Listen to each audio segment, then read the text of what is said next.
At the law office, I heard my daughter-in-law, Jessica, whisper to my son, Michael, "After the deed is signed, the house is ours. While your mother is here, I already moved my stuff into her place." I pretended I had not heard a thing.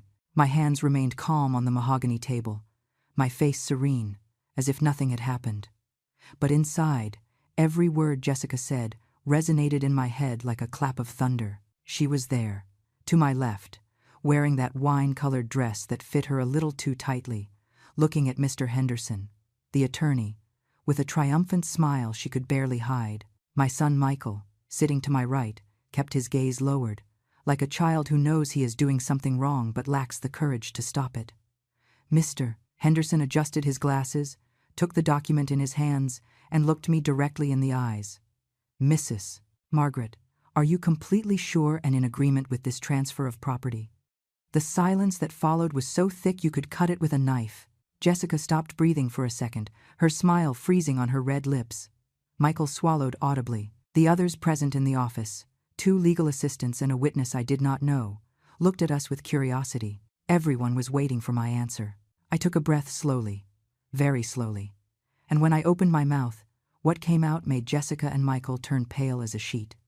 What I said caused the others to let out nervous chuckles, made Mr. Henderson raise an eyebrow in surprise, and made my dear daughter-in-law realize she had completely underestimated the foolish old woman she thought I was. But to understand how I reached that moment, to understand why my words had such a devastating effect, I need to take you back in time. I need to tell you who I really am, and how a 63-year-old woman who believed in family above all else ended up sitting in front of a lawyer, about to teach her own flesh and blood the hardest lesson of his life. My name is Margaret, and for 42 years I was the wife of Arthur, a good man who worked until the last day of his life as a civil engineer. Together, we built everything from scratch. When we got married, we had nothing but love and dreams tucked in our pockets. We rented an apartment so small that when we opened the refrigerator, we had to close the bathroom door. Arthur worked double shifts. I gave sewing lessons to the neighbors in the building, and every dollar we earned, we saved in a cookie jar hidden behind the plates. Like that, penny by penny, dollar by dollar, we saved enough for the down payment on our first house. I remember the day we received the keys as if it were yesterday. Arthur carried me in his arms to cross the threshold, even though I was already 6 months pregnant with Michael, and he almost broke his back. We laughed so hard that the neighbors came out to see what the commotion was. That 2-story house, with a small front lawn and a backyard where Arthur dreamed of putting a barbecue grill, became our entire universe. Michael was born there. He took his first steps there, and we celebrated every birthday, every Christmas, every small and big triumph of our lives there. Arthur died 5 years ago. It was a massive heart attack while driving back from work. He did not suffer, the doctors told me, as if that were a consolation. I was left devastated, empty, like an abandoned house where the wind blows through broken windows. Michael, who was already 30 years old and working at a marketing firm, moved in with me for the first few months. He took care of me, cooked for me, forced me to get out of bed when I just wanted to stay there, crying until I dried up inside. He was my salvation in those dark days.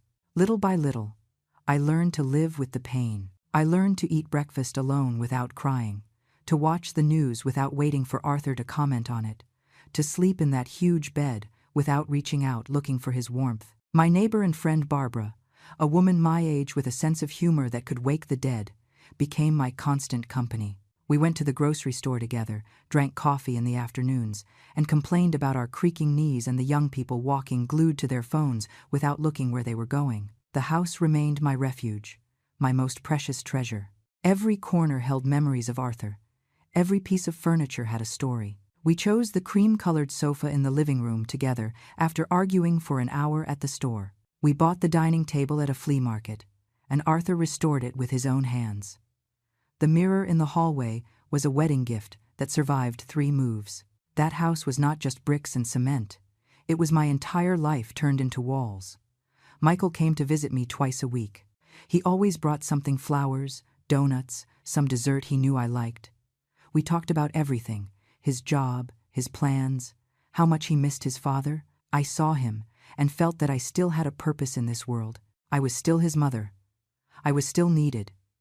Then, 3 years ago, everything changed. Michael arrived one Sunday with a nervous smile and told me he had met someone special. Her name was Jessica. She worked in public relations, and according to him, she was the most wonderful woman on the planet. I was genuinely happy. My son deserved to be happy.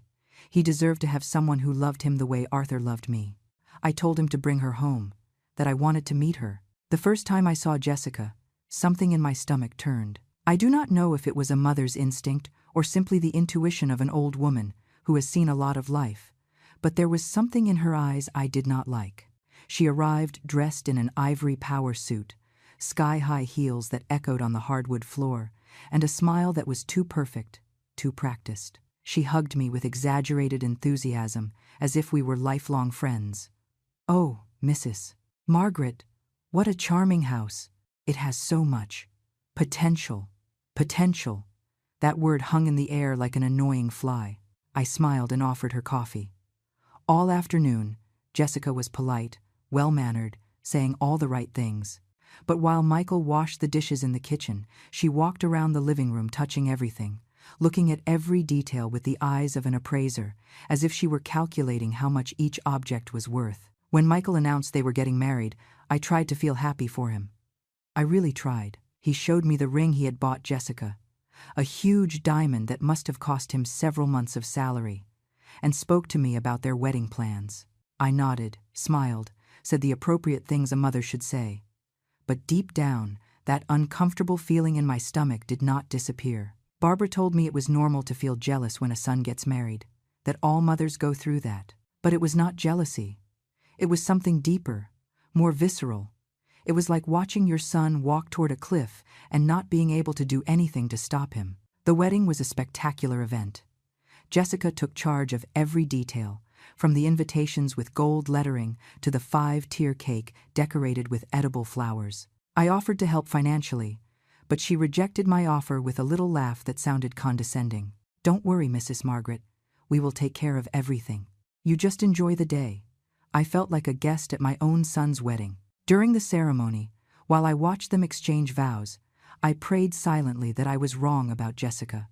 I prayed that she really loved Michael, that my doubts were just the paranoia of a lonely old woman. The first few months after the wedding were relatively quiet. Michael and Jessica rented a small apartment near downtown, and my son continued visiting me regularly, although now less frequently. Once a week, sometimes every 2 weeks. He always came alone. When I asked about Jessica, he said she was busy with work, that she had many projects, that she sent her regards. I did not insist, but it hurt that my daughter-in-law did not make the effort to come see me. One Saturday afternoon, 6 months after the wedding, my doorbell rang. I opened the door, and there was Jessica, alone, with a huge smile and a bakery box in her hands. "Surprise! Hi, Mom. I thought we could spend the afternoon together, get to know each other better. Michael is playing basketball with his friends, so I took the chance to come over." I was pleasantly surprised. Maybe I had been wrong about her. Maybe she just needed time to adapt to the family. I let her in, made tea, and we sat in the living room. Jessica was charming for the first hour. She asked me about Arthur, about how we met, about the first years of our marriage. I told her stories, showed her old photos, and for a moment, I felt she was genuinely interested in knowing me. Then, suddenly, her tone changed. She stood up and started walking around the room, touching the curtains, looking at the paintings on the walls, analyzing every corner with that same appraising look I had seen the first time. "Mrs. Margaret, I don't want to be disrespectful, but this house needs an urgent renovation. Look at these curtains. They must be 20 years old. And this sofa, even though it has sentimental value, is completely out of style. If you wanted, I know excellent interior designers who could transform this place into something really modern and functional." I was left speechless. Had she just criticized my house? The house Arthur and I built with so much effort? I tried to stay calm. "Thanks for the suggestion, Jessica, but I like my house just the way it is. Everything here has a memory, a story." She let out a light, almost mocking laugh. "Oh, Mom, I understand the emotional attachment, But sometimes you have to let go of the past and embrace the future. Besides, think about when Michael and I have children. They will need a more cheerful, brighter space, not this museum of antiques. I felt my blood boiling, but I bit my tongue. I did not want to create problems between her and Michael. I changed the subject quickly, and Jessica left half an hour later with the same radiant smile she had arrived with. When Barbara came over that night and I told her what happened, she shook her head with concern. "That girl has plans, Margaret. She marked her territory today. Be careful." Jessica's visits became more frequent. She always came when Michael was busy, always with that best friend attitude that could barely disguise her true intention. Every time she came, she made some comment about the house, that the walls needed fresh paint, that the garden was neglected, that the kitchen was too old, that the master bathroom needed a complete remodel. I endured her comments with a forced smile, but inside I felt that every word was an invasion, an attempt to erase the life Arthur and I had built. One day, Michael came to visit me with a proposal. He sat across from me in the dining room, hands clasped on the table, and looked at me with those eyes that reminded me so much of his father. "Mom, Jessica and I have been thinking. You are alone in this huge house, and that isn't safe for a woman your age.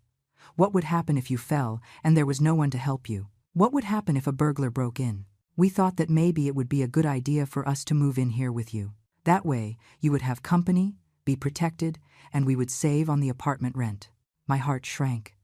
He said it as if it were a great idea, as if he were doing me a favor, but I heard Jessica's words behind every sentence. "I don't know, son. This house is big, but I don't know if it's a good idea for 3 adults to live under the same roof. You need your space, your privacy," Michael insisted. "Mom, please, think about it. We just want to take care of you. Besides, eventually, this house will be mine, right? You and Dad always said that everything you had would be for me someday." Those words hurt me more than he could imagine. He was right. Arthur and I had always planned for Michael to inherit everything. He was our only son, the fruit of our love, our legacy. But hearing him say it like that, as if he were claiming something that already belonged to him while I was still alive, made me feel like an old piece of furniture that was in the way. I told him I would think about it, and he left with a satisfied smile that I did not like at all. That night I could not sleep. I tossed and turned over the conversation. Was I being selfish? Should I accept them living with me? The next day, I called Barbara and told her everything. She was direct, as always. "Margaret, if you let them in, you will never get them out. That Jessica doesn't want to take care of you. She wants your house. Open your eyes, friend." I decided to refuse. When Michael asked again, I told him firmly that I preferred to maintain my independence, that I appreciated his concern but that I was perfectly fine alone. I saw the disappointment on his face. And something else? Anger? Frustration? I was not sure. He left without saying goodbye with a kiss, just an, "Okay, Mom, whatever you want." That sounded cold and distant. I thought the matter would end there, but I was wrong. 2 weeks later, on a Saturday morning, I heard noise in my front yard. I went out and almost had a heart attack. There were 2 men pruning the trees Arthur had planted, cutting branches, ripping out bushes. "What are you doing?" I shouted. One of them showed me a work order. Mrs. Jessica hired our services to remodel the landscape. I could not believe it. I called Jessica immediately, furious. She answered with that sweet, fake voice I already knew so well. "Oh, hi, Mom. I wanted to surprise you. The garden was so neglected." "Don't worry. I'm paying for everything." "I don't want you to pay for anything. This is my garden, my house. Do not ever do this again without consulting me." There was silence on the other end. When Jessica spoke again, her voice was no longer sweet. It was cold, sharp. "Calm down, Mrs. Margaret. I just want to help. But if you're going to get like this, just forget it." She hung up. I was left shaking with rage, watching those men destroy my husband's years of work.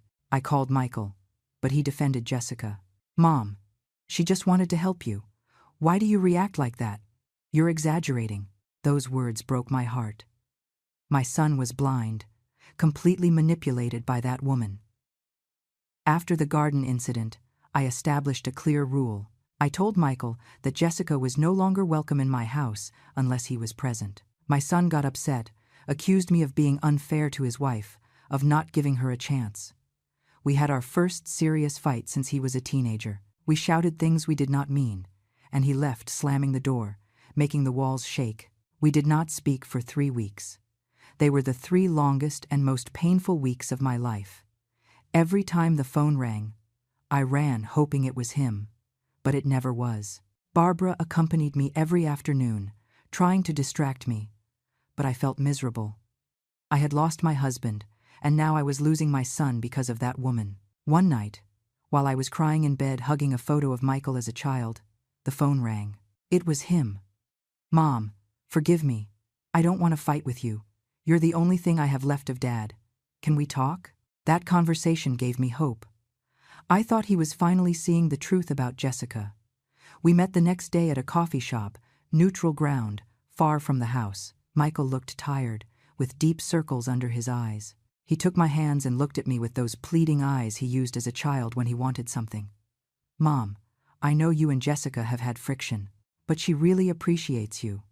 It's just that sometimes she is very enthusiastic and doesn't measure her actions. I love her, Mom. She is my wife. I need you two to get along because you are the most important women in my life." I wanted to scream at him to open his eyes, that this woman was playing him, that she was only interested in our house and our money. But when I saw his pleading face, when I felt his trembling hands in mine, I couldn't. I swallowed my words and nodded. "Okay, son. I will make an effort." Jessica reappeared in my life stronger than ever. But now it was different. She didn't pretend as much anymore. Her comments about the house became more direct, more demanding. "Missus, Margaret, I found an excellent painter who can renovate the whole house for just $3,000. What do you say we split the cost?" I refused again and again, but she insisted with exhausting persistence. She started bringing decorating magazines, showing me photos on her phone of modern and functional houses, suggesting I sell the antique furniture and buy new things. One day she arrived with news that left me frozen. "Mom, I have something wonderful to tell you. I'm pregnant. You're going to be a grandmother." My first reaction should have been joy, but instead, I felt panic. A baby. That would give Jessica even more power, more reasons to claim rights over my house, over my life. I forced a smile and congratulated her, but inside I knew this changed the whole game. That same night, Jessica and Michael came over together. My son was beaming with happiness. "Mom, we're going to need more space. The apartment where we live is too small for a baby. We've been looking for houses, but everything is super expensive. Prices are through the roof, and with the baby expenses coming, we simply can't afford a mortgage right now." I knew exactly where this conversation was going. Jessica took the floor, with that honeyed voice I detested so much. "That's why we thought that maybe, just maybe, we could move here temporarily, just until the baby is born, and we stabilize financially. This house has 4 bedrooms. There is plenty of room. You would have your space, we ours, and the baby could grow up with his grandmother nearby. Wouldn't that be beautiful?" Beautiful. That word sounded like a death trap. I looked at Michael, looking for some sign that this was his idea, not hers. But I only saw hope in his eyes, the genuine desire for me to accept. I felt cornered. If I said no, I would be the cruel grandmother who denies a roof to her grandchild. If I said yes, I would be opening the door to a total invasion of my space, my privacy, my peace. "I need time to think about it," was all I could say. For a week, I didn't sleep well. I turned the matter over and over. I consulted with Barbara, who was categorical. "Don't do it, Margaret. Temporary means permanent. They get in and never leave. And that Jessica is going to turn your life into hell." But then I thought about my grandchild, about that baby carrying my blood, about the possibility of watching him grow, of being present in his life. How could I deny that? Finally, against all my instincts, I accepted. But I set conditions. It would be temporary, maximum 1 year. They would pay half the utilities. They would not make modifications to the house without my authorization. And my bedroom and my study were forbidden territory, completely off limits. Michael accepted everything with enthusiasm. Jessica also accepted. But there was something in her smile that made me feel I had just made the biggest mistake of my life. They moved in on a sunny Saturday in March. They arrived with a truck full of things, much more than I expected for a temporary stay. Boxes and boxes of clothes, furniture, appliances, decorations. I watched from my bedroom window as they invaded my home, feeling that every box that entered was a piece of my freedom leaving. Jessica directed the movers like a general commanding troops, telling them exactly where to put everything. She took the main bedroom on the second floor, the one with the private bath and the balcony overlooking the garden. It was the second best room in the house, after mine. The first few days were relatively peaceful. Everyone respected their space. We shared the kitchen at different times. We greeted each other politely when we crossed paths. But that peace lasted exactly 5 days.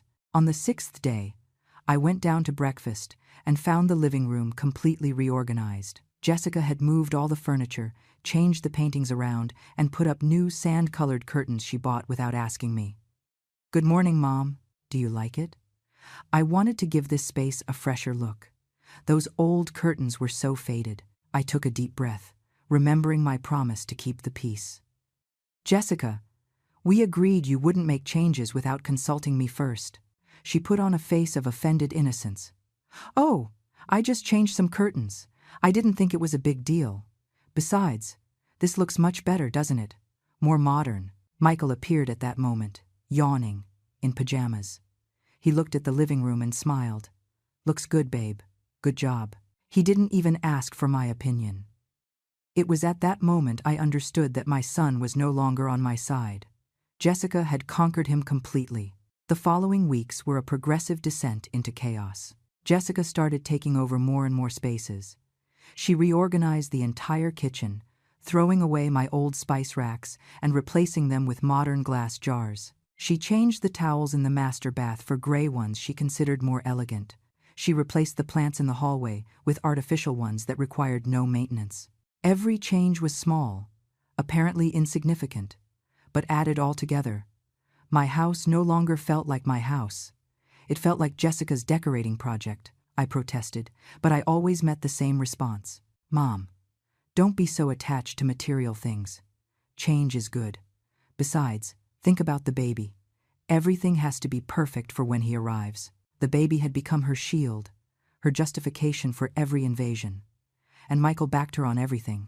Every time I tried to talk to him, he told me I was exaggerating, that Jessica only wanted to help, that I was being too sensitive. I felt like a stranger in my own home, like an annoying guest who had overstayed her welcome. 2 months after they moved in, Jessica lost the baby. It was a Sunday morning. I heard screams from her room and ran upstairs. Michael was coming out of his room carrying Jessica. She was pale. I drove them to the hospital in my car, driving faster than I had driven in years, praying everything would be okay. We spent 6 hours in the waiting room. When the doctor came out, the news was devastating. They had lost the baby.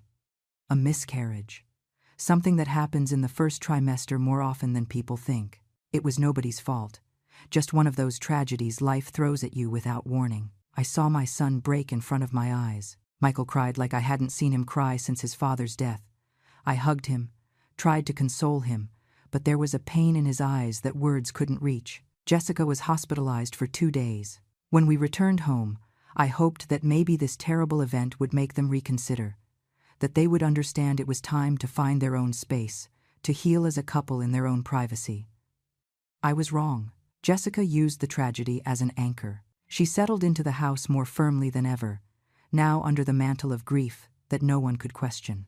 "I need to be surrounded by family at this difficult time," she would say with a broken voice every time I hinted at anything about deadlines or moving. And what could I do? Kick them out in the middle of their pain? I am not a monster. So I shut up and waited. I waited for the grief to pass, for them to heal, for them to return to normal. But normal never came. Jessica immersed herself in a performative sadness that lasted exactly as long as there were witnesses. When Michael was home, she was the grieving widow, the broken woman who could barely get out of bed. But when Michael went to work, Jessica was a completely different person. I saw her perfectly made up talking on the phone with her friends, laughing out loud. I saw her ordering delivery food, watching series on the living room TV, reorganizing more things in the house. Her pain was selective, convenient, strategic, and I started to suspect something terrible. Had she really been pregnant? I never saw proof, never saw an ultrasound, never went to any prenatal appointment with them. I only had Jessica's word. I shared my suspicions with Barbara one afternoon, while we drank coffee at her house. She opened her eyes wide. "Margaret, that would be monstrous. No one would lie about something like that." But the more I thought about it, the more sense it made. The pregnancy had given her the perfect excuse to move into my house. The loss gave her the perfect excuse to stay indefinitely. It was too convenient, too perfect. I tried to investigate discreetly, looking for some medical receipt, some pregnancy test, any evidence. I found nothing. I asked Michael the name of the doctor who had treated Jessica. He looked at me strangely. "Why do you want to know, Mom?" I couldn't give him a convincing reason without sounding like a paranoid and cruel mother-in-law. I dropped the subject, but the doubt never left me. Months passed, and the situation worsened. Jessica no longer bothered to feign respect for my spaces. She entered my bedroom when I wasn't there, moved my things, went through my drawers. I knew because I left small traps, a hair in a certain place, a coin in a certain position. They always appeared moved. One day, I confronted Jessica directly. "You have been entering my room." She looked at me with those big, innocent eyes she knew how to put on so well. "Me? No, Mom, you must be confused. Maybe it was Michael looking for something, but I knew the truth.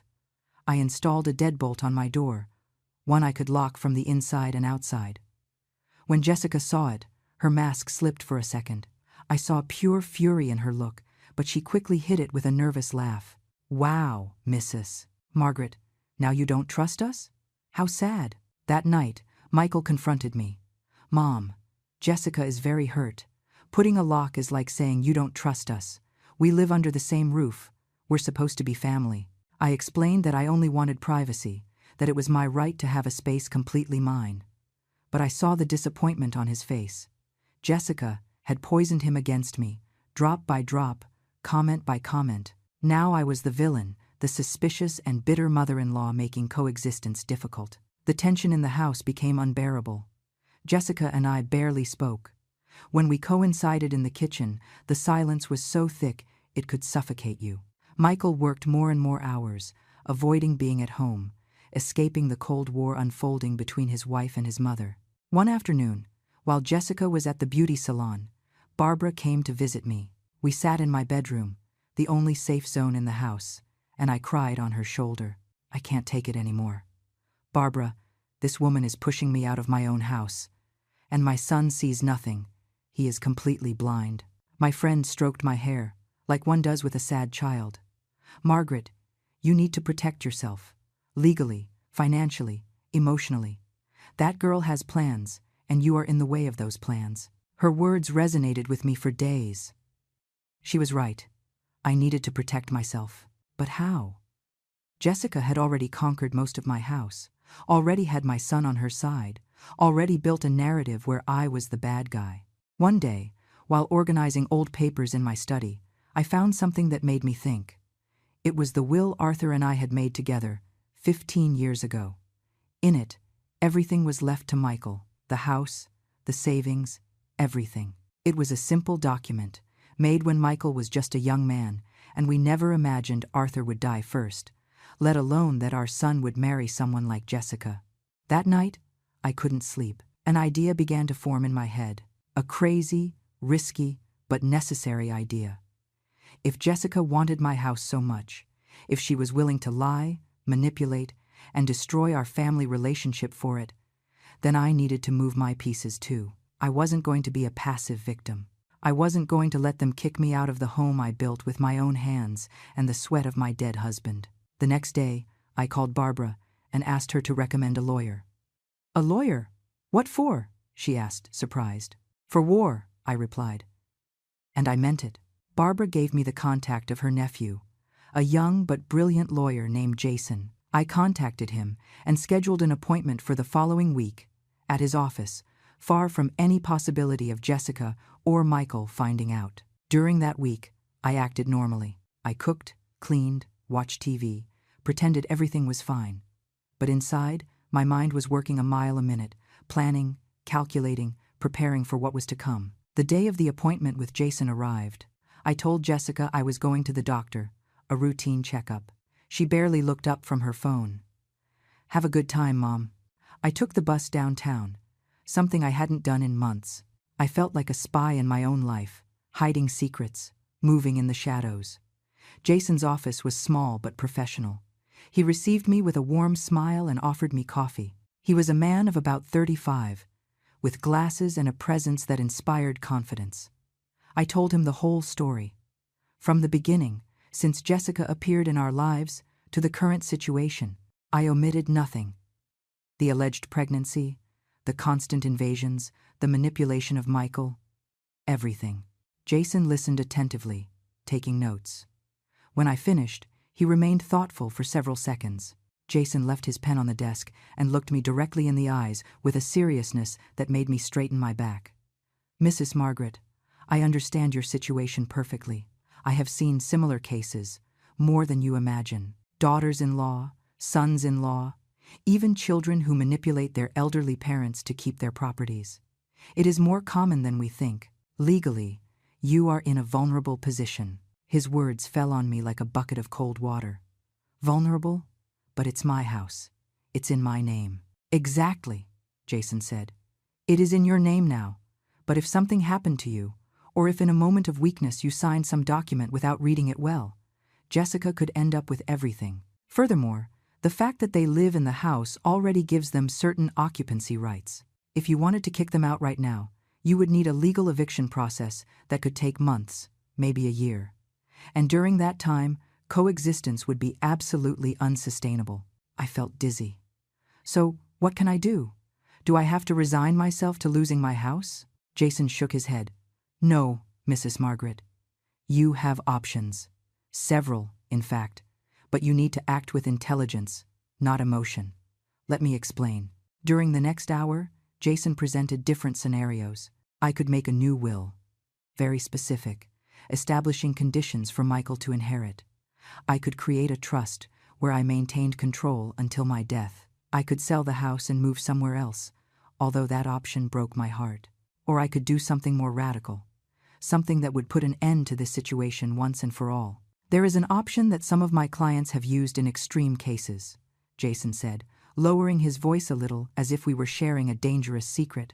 "You can donate the property to a foundation or charity, reserving the right of a life estate. That means you would live in the house until your death, but the property would no longer be yours to inherit. When you pass away, the house would automatically pass to the institution you choose, not to Michael or anyone else." I was left breathless. The idea was so drastic, so final, that it scared me. But at the same time, it had an implacable logic. If Jessica wanted my house, if she was willing to destroy our family for it, then I would simply ensure she never got it. "Can I think about it?" I asked with a trembling voice. "Of course," Jason replied. "It is a huge decision. Take your time, but I recommend you act soon. These situations tend to get worse, not better." I left that office with my head spinning. The bus ride back was a blur. When I got home, Jessica was in the living room watching TV, eating popcorn. "How did it go at the doctor?" she asked, without looking at me. "Fine. Everything fine," I lied. I went straight to my room, locked the door, and sat on the bed, trembling. I held in my hands the power to change everything, but also the power to permanently break my relationship with Michael. Was I willing to go that far? Over the next 2 weeks, I observed everything with new eyes. Every movement of Jessica, every word of Michael, every detail of the house dynamic. And what I saw convinced me that Jason was right. Jessica wasn't going to stop. In fact, she was accelerating her plans. She started bringing friends to the house without warning me, organizing dinners where I felt like an intruder in my own dining room. She began to speak openly about when this house is ours, as if I no longer existed. One day, I heard her talking on the phone in the garden, and what I heard froze my blood.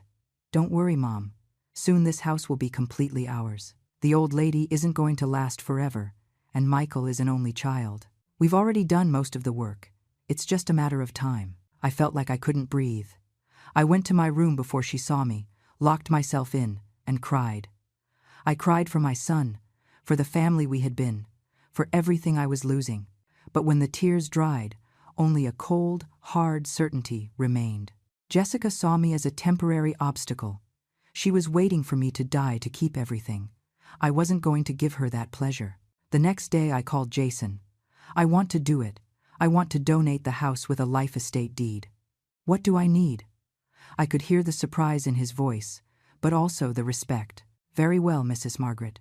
We need to choose the beneficiary institution. Do you have one in mind? I thought about it for a second. A foundation for the elderly.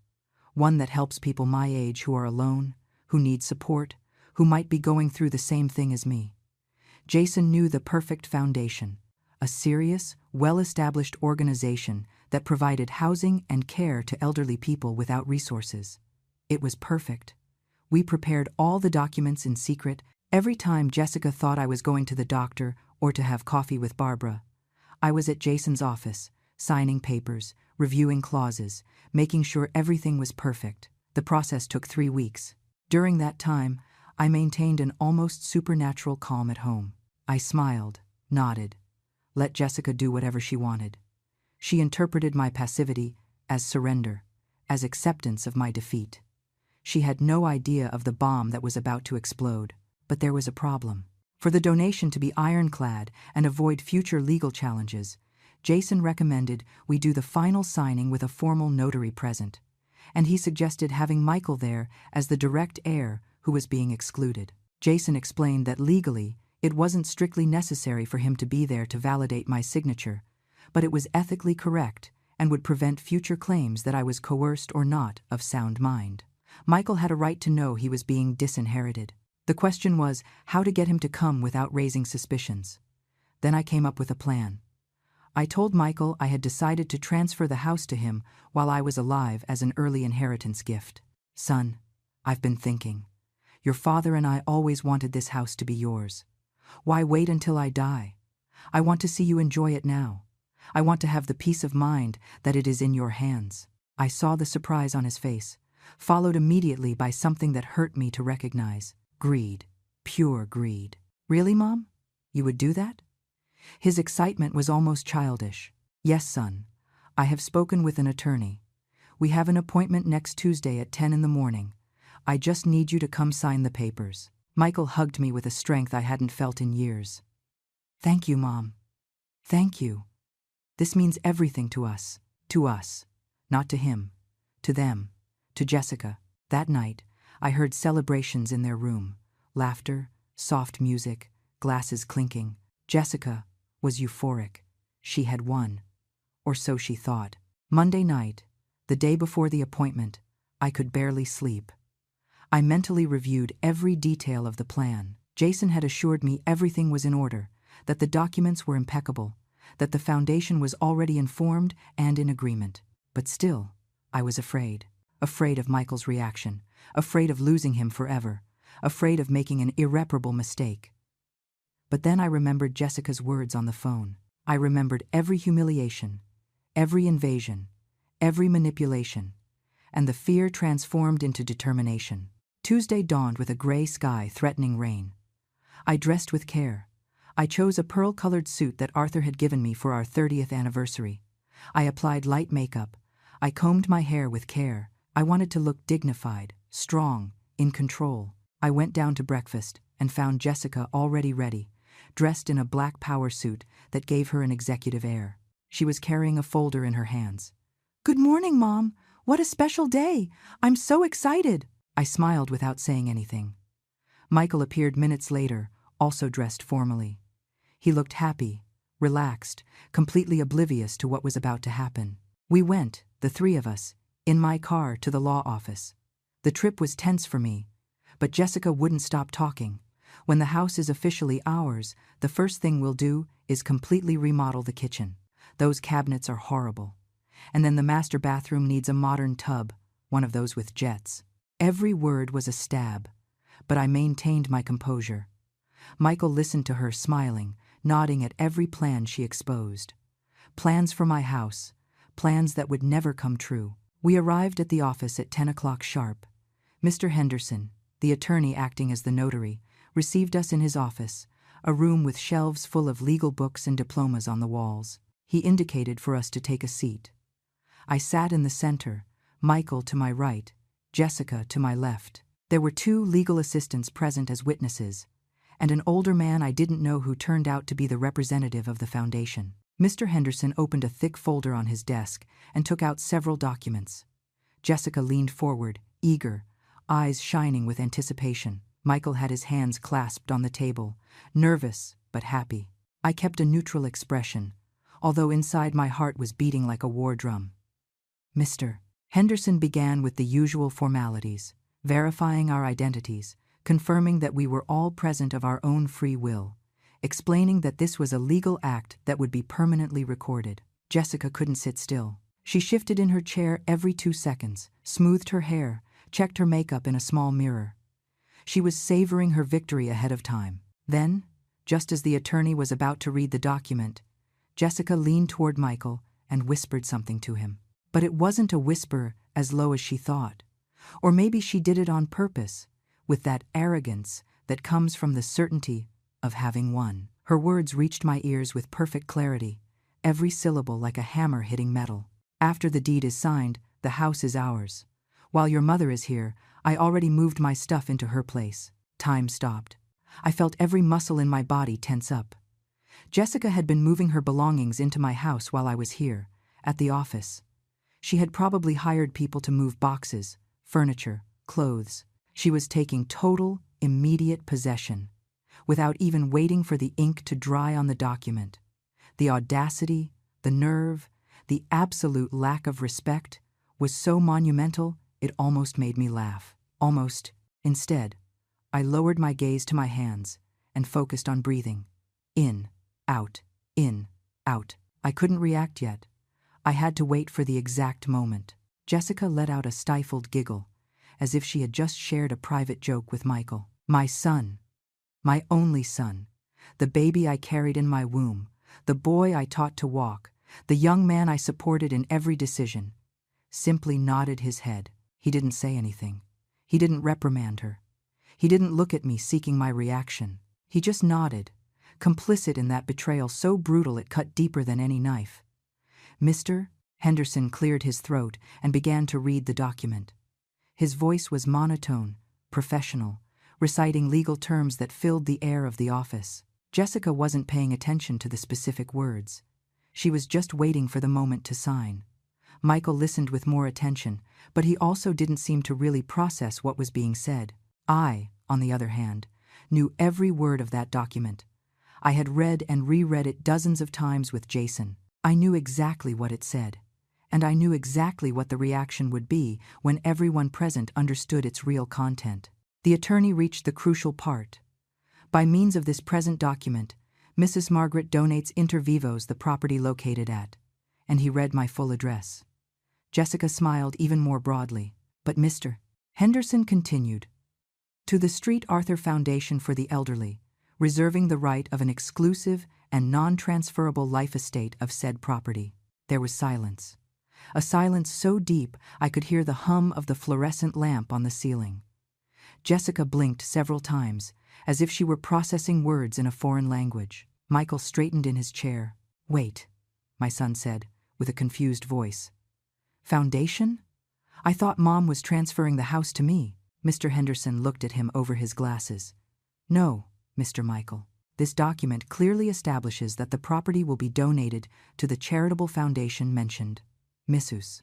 Margaret will maintain the right to live in the property until her passing, at which moment it will automatically pass to the ownership of the foundation. Mr. Michael is present as a direct heir who must be notified of this decision, but is not a beneficiary of this transfer. Jessica's face changed so dramatically it was almost comical. The color disappeared from her cheeks, her eyes opened huge, her mouth formed a perfect O of absolute shock. She turned toward me with an expression that mixed disbelief, fury, and panic in equal parts. Michael was also looking at me, but his expression was different. There was confusion, pain, something that could have been betrayal. Mom, what is this? You said you were going to transfer the house to me. Finally, I spoke.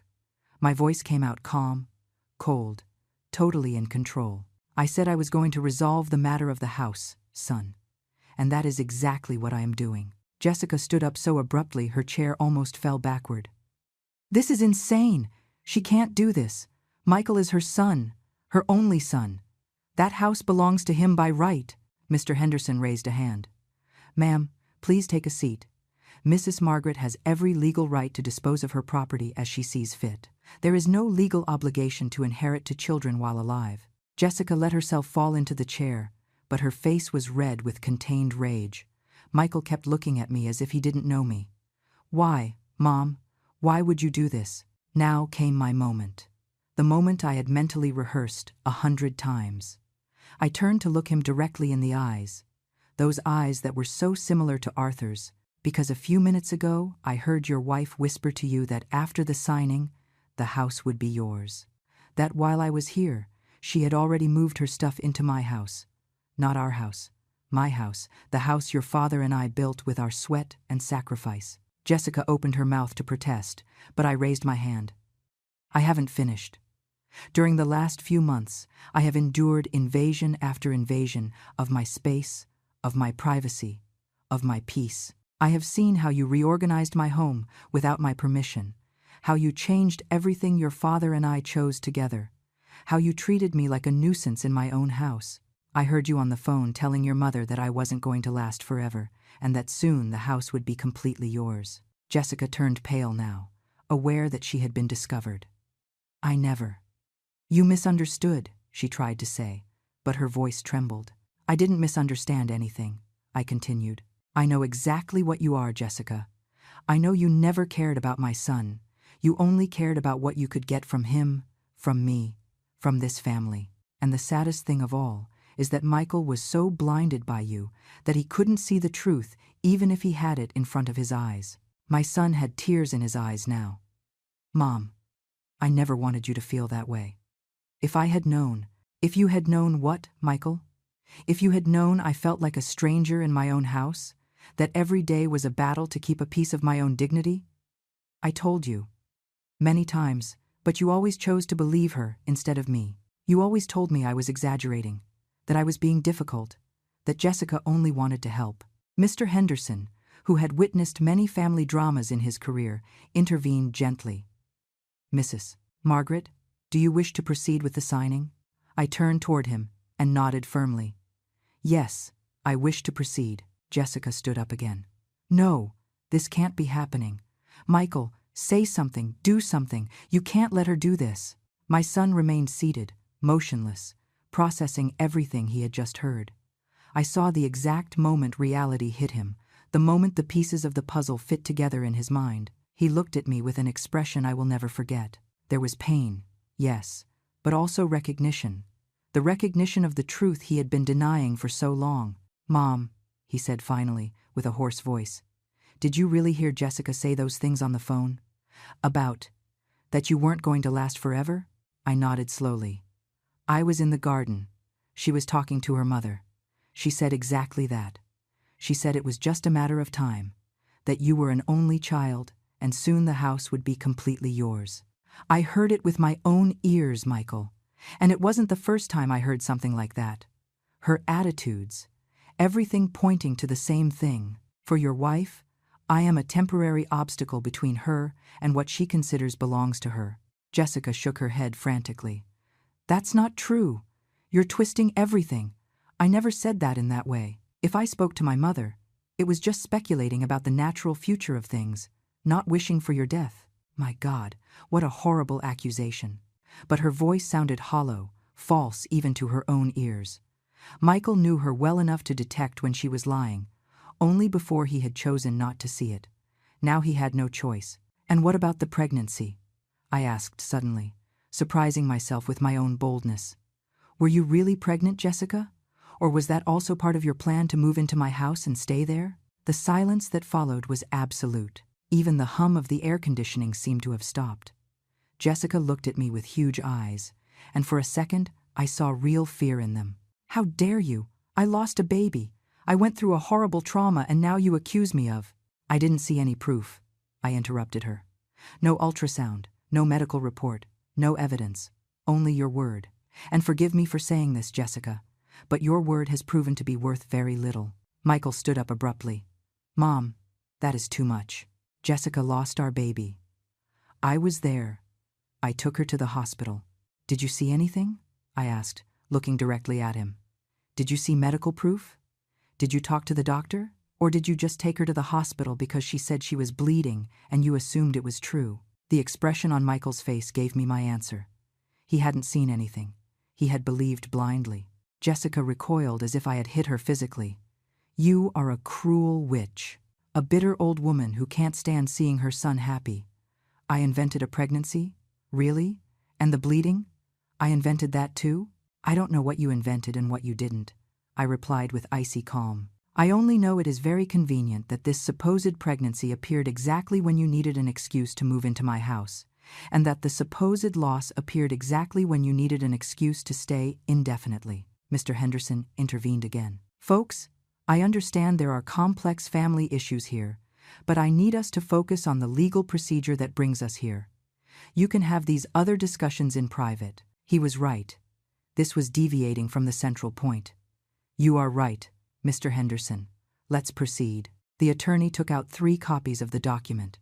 He explained where I should sign, what each signature meant, what rights I was ceding, and which ones I was maintaining. I listened attentively to every word, although I already knew it all. I took the pen he offered me, one of those elegant pens with black ink that lawyers use for important documents.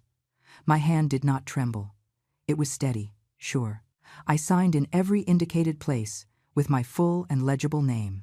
When I finished, Mr. Henderson verified every signature, stamped his official seal on every page, and signed as a witness and notary public. The 2 assistants added their signatures as additional witnesses.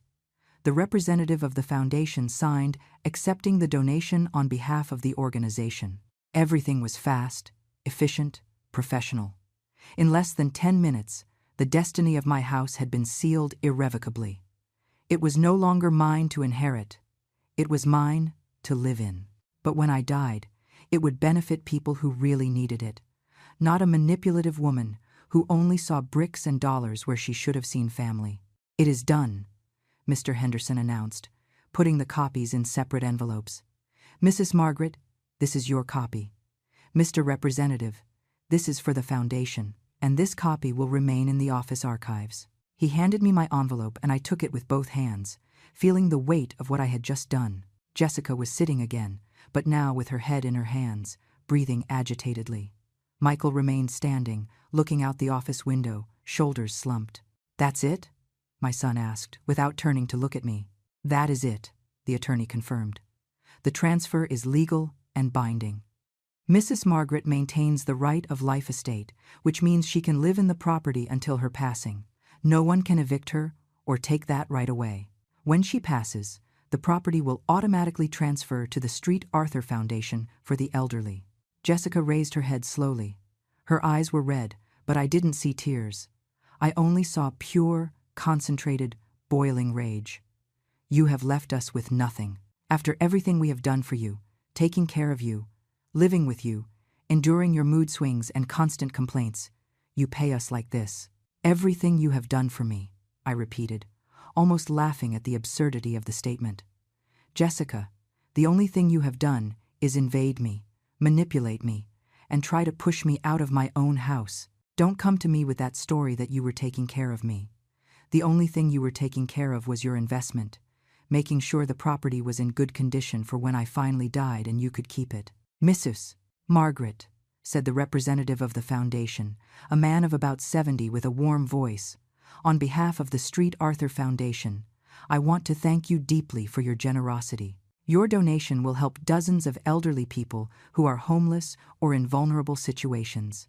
It is a beautiful legacy that honors the memory of your husband. His words moved me. For the first time since I entered that office, I felt I had done something completely right. Michael finally turned from the window. I need to get out of here, he said with a tense voice. I need air. He walked toward the door without looking at anyone. Jessica got up hurriedly and followed him. Michael, wait, we have to talk about this. But he had already left.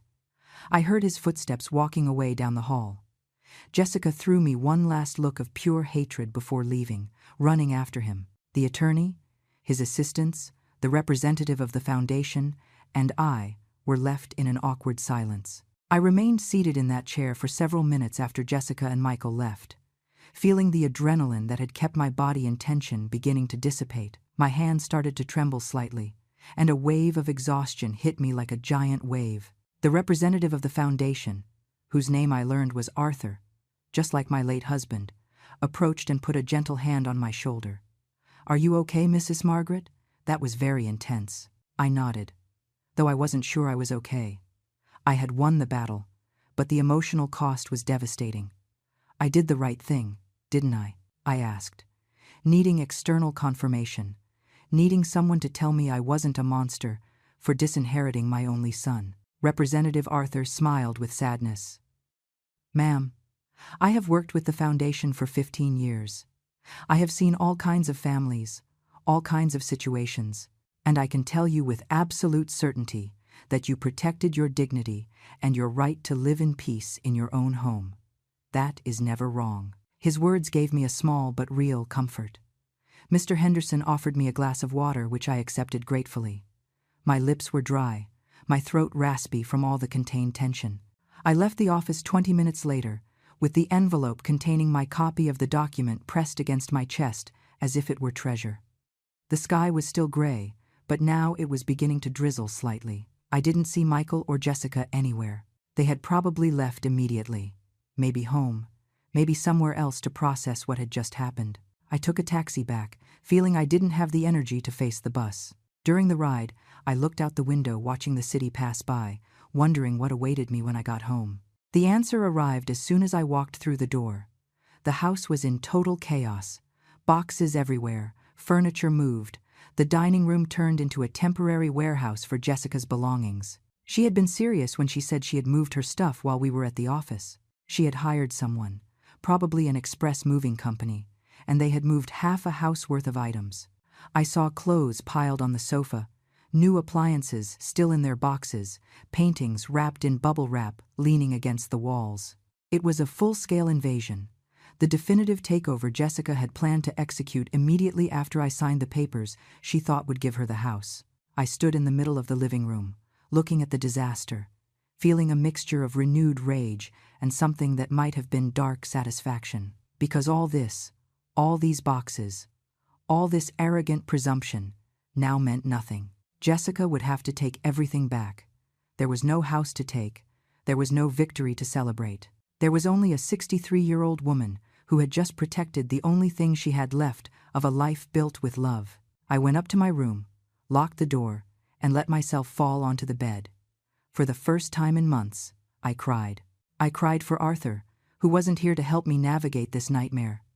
I cried for Michael, for the son I had lost to the manipulation of an unscrupulous woman. I cried for myself, for having to reach this extreme to defend my right to exist in peace. I woke up hours later to the sound of raised voices downstairs. I looked at the clock. It was almost 7 p.m. I had fallen asleep for hours, emotionally exhausted. The voices continued.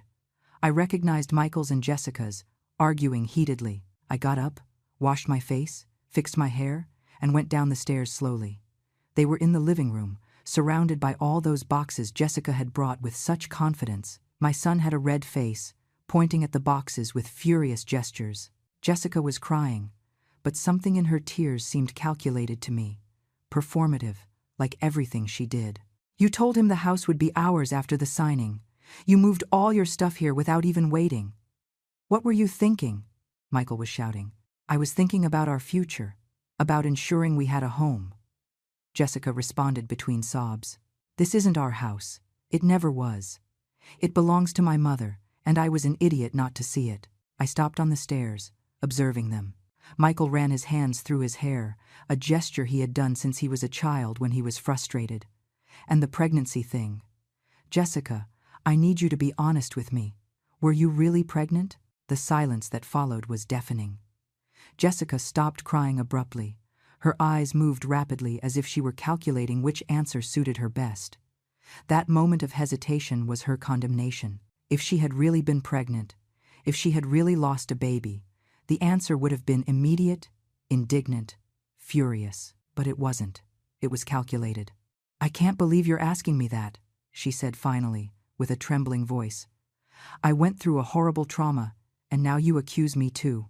"I'm not accusing you," Michael said, but his voice sounded different, harder. "I am asking you. It is a simple question that requires a simple answer. Yes or no." Jessica looked at him, then looked up and saw me standing on the stairs.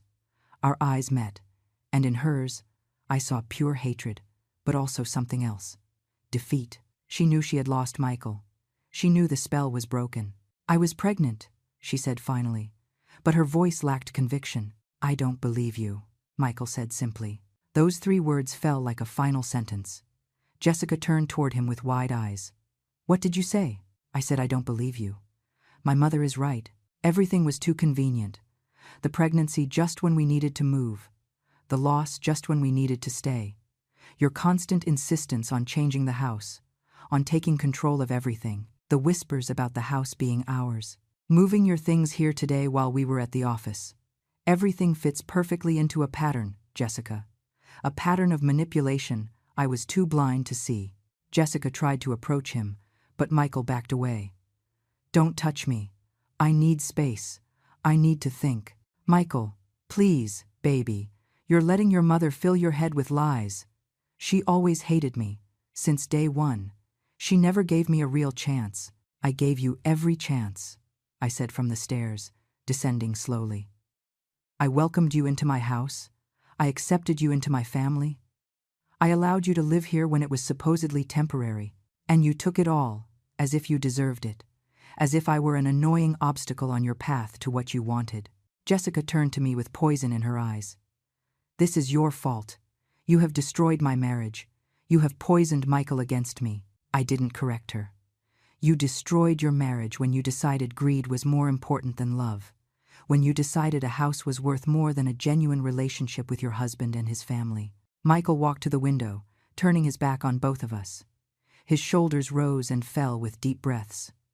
"I want you to leave, Jessica." The words hung in the air like knives. Jessica stood motionless. "What?" "I want you to pack your things and leave. Tonight, I can't look at you right now without wondering what else was a lie, what else you manipulated, how much of us was real. You can't be serious. I am your wife. We are married. Yes, we are married. And maybe we can fix this eventually, work on our relationship, go to therapy. But right now, I need you to leave. I need space to think without your influence, without your tears, without your manipulations." Jessica looked at me as if I were responsible for every word coming out of Michael's mouth. In a way, I was. I had uncovered the truth. I had forced this confrontation. But I felt no guilt. I felt relief. "This isn't going to stay like this," Jessica said with an icy voice, all pretense of tears gone. "I am going to fight for my marriage. I am going to fight for what belongs to me." "The house doesn't belong to you," I reminded her softly. "It can never belong to you now. So if you really love my son, if there is something genuine in you, prove it now. Leave with dignity." Jessica stomped up the stairs. She passed by me without looking at me. I heard doors slamming upstairs, drawers opening and closing violently, the sound of the chaos of someone packing with fury. Michael and I remained in the living room, surrounded by all those boxes Jessica had brought with such confidence just hours before. My son finally turned to me. He had red eyes, a haggard face. "I'm sorry, Mom. I'm so sorry." I approached him and hugged him. He was taller than me, had grown so much, but in that moment he felt like the little boy I used to console after nightmares. "I know, son, I know." Jessica came down the stairs 40 minutes later with 2 large suitcases and a backpack. Her makeup was smeared, her hair messy, but her eyes burned with a cold determination that let me know this wasn't really over. She stopped in the hallway, looked at Michael, who remained with his arms crossed, looking away. "I hope you're happy," she told him with a cutting voice, "choosing your mother over your wife. What a strong man you are." Michael didn't answer, just clenched his jaw. Jessica turned to me, and the look she gave me could have frozen hell. "This doesn't end here, Margaret. I have rights. I have a lawyer, and I am going to make sure everyone knows what kind of woman you are, manipulating your own son, poisoning him against his wife. I smiled softly, not letting her threat affect me. Do what you have to do, Jessica. But remember that the truth eventually comes to light. And the truth is that you never loved my son. You only loved what you thought you could get from him. Jessica opened her mouth to reply, but at that moment, her phone rang. She took it out of her pocket, looked at the screen, and I saw her expression change. She answered with a sweet voice, completely different from the hard voice she had been using with us. "Hi, Mom. Yes, I'm on my way there. No, it didn't work out as planned." There was a pause. "I'll tell you when I get there. I need to think about the next step." She hung up and looked at us both one last time. "This isn't over," she repeated. She took her suitcases and left the house, slamming the door so hard it made the picture frames on the walls shake. The silence that followed was deep and strange. Michael and I stood in the living room for several minutes without saying anything. Finally, my son dropped onto the sofa, among Jessica's boxes, and covered his face with his hands. "How could I be so blind?" he murmured. "All the signs were there, everything you said, all the times you tried to warn me, and I just ignored you." I sat next to him and took his hand. "Love blinds us, son, especially when it's first love, when we believe we have found the person with whom we will spend the rest of our lives." Jessica was good at manipulating. She knew exactly what to say, how to act, how to present herself as the victim when she was questioned. Michael raised his head and looked at me with eyes full of pain. "Do you think she really invented the pregnancy?" I sighed deeply. "Honestly, I don't know for sure. But the way she reacted when you confronted her, the hesitation, the lack of concrete evidence, my instinct tells me yes, that it was another tool in her arsenal of manipulation. But only she knows the complete truth." Michael nodded slowly, processing. "I'm going to ask her for a divorce." The words came out firmly, without doubt. "Not now. I need time to think, to heal, but I can't stay married to someone I don't trust, someone I see with different eyes now. Just make sure it's your decision, son, not mine. I will support you whatever your choice, but it needs to come from you." He squeezed my hand. "It is my decision. Completely." We spent the rest of the night talking, really talking like we hadn't in months. Michael told me things I didn't know, small manipulations of Jessica's that he had normalized, how she always compared our house to her friends' houses, how she constantly sowed doubts about my ability to live alone, how she subtly distanced him from me with excuses and scheduled conflicts. "Every time I planned to visit you alone, she suddenly had a crisis, or felt bad, or needed us to go somewhere urgently," he told me. "There was always something preventing me from spending time with you without her present." Those revelations hurt, but they also validated everything I had felt. I hadn't been crazy. I hadn't been paranoid. I had been right all along. The next few days were strange. Michael stayed at the house, in his old teenage room that still kept some of his youth things. He seemed to need to be close to me, reconnect with his roots, remember who he was before Jessica. Together, we started undoing the mess Jessica had left. We took all her boxes out of the house, stacked them in the garage for her to come pick them up whenever she wanted. We returned the furniture to its original places, took down the curtains she had put up without permission, restored the house to how it was when Arthur was still alive. Every change we reversed felt like recovering a piece of my soul. Barbara came to visit us one afternoon and almost cried with joy when I told her everything that had happened. "I knew that day would come. I knew your son would eventually open his eyes. Good men always do." She hugged me tightly. "I am so proud of you, Margaret. So proud of your courage." 3 weeks after the scene at the law office, Jessica sent a lawyer with divorce papers. It turned out Michael wasn't the only one thinking about ending the marriage. She wanted to liquidate quickly, claim what she could, and move on. Jessica's lawyer tried to argue that she had a right to compensation for care services she had provided living with me. Michael hired his own lawyer. Jason recommended someone excellent, and that argument was dismantled quickly. There had been no care services. There had been invasion and manipulation. The divorce process took 4 months. During that time, Jessica tried various tactics. First, she tried to reconcile with Michael, showing up at his work with tears and pleas. When that didn't work, she tried to defame us on social media, posting stories about how a toxic mother-in-law had destroyed her marriage. But most people who knew us, who knew the real story, didn't believe her. Finally, she tried emotional blackmail, threatening to harm herself if Michael didn't come back to her. That was her last card. And when it didn't work, she finally accepted signing the papers without further drama. The day the divorce became official, Michael and I went to dinner at a small restaurant we used to frequent with Arthur. We toasted with red wine, to new beginnings, to lessons learned, to family. "Thank you, Mom," Michael said, raising his glass, "for not giving up on me, for protecting me even when I didn't want to be protected, for being stronger than me." We clinked our glasses and drank. That night, while I drove back home, the house that was now a refuge again, instead of a battlefield, I felt something I hadn't felt in over a year. Peace. True peace. Michael eventually moved into his own apartment, smaller but comfortable, a place that was genuinely his. We saw each other 2 or 3 times a week. We went back to having that close relationship that Jessica had tried to destroy. He started therapy to process everything he had lived through, to understand how he had fallen so completely under someone's manipulation, to ensure he didn't repeat the same mistakes. I also went to a few sessions, working through the trauma of having had to take such drastic measures to protect myself. The house felt empty at first, without Arthur, without Michael, without even the stressful chaos of Jessica. But slowly, I learned to fill it again with things that made me happy. Barbara and I organized tea afternoons, invited other friends from the neighborhood. I took painting classes and turned the study into a small art studio. Life went on, different from how I had imagined it, but mine, completely mine. 6 months after the divorce, Michael met someone new, a woman named Amelia, an elementary school teacher, sweet and genuine, who treated me with respect from the first moment.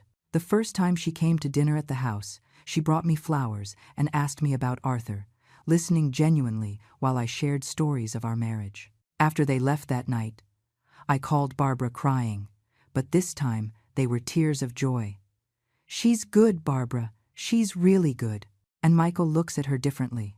He looks at her with real love, not that blind infatuation he had with Jessica. My friend laughed on the other end of the phone. "The universe has a way of correcting itself. Margaret, you went through hell, but you came out the other side, and now you can enjoy seeing your son really happy." She was right. It had all been worth it. The painful confrontation, the scene at the lawyer's office that changed everything, even donating my house to the foundation. Because in the process of protecting my home, I had protected something more important. I had protected my dignity, my peace of mind, and my relationship with my son. Jessica wanted to keep my house, my life, everything Arthur and I had built. But in the end, she left empty-handed, and I kept what really mattered. Now, when I sit in my living room, on the sofa Arthur and I chose together, surrounded by the memories of a life well lived, I know I made the right decision. The house will eventually go to the foundation when I die.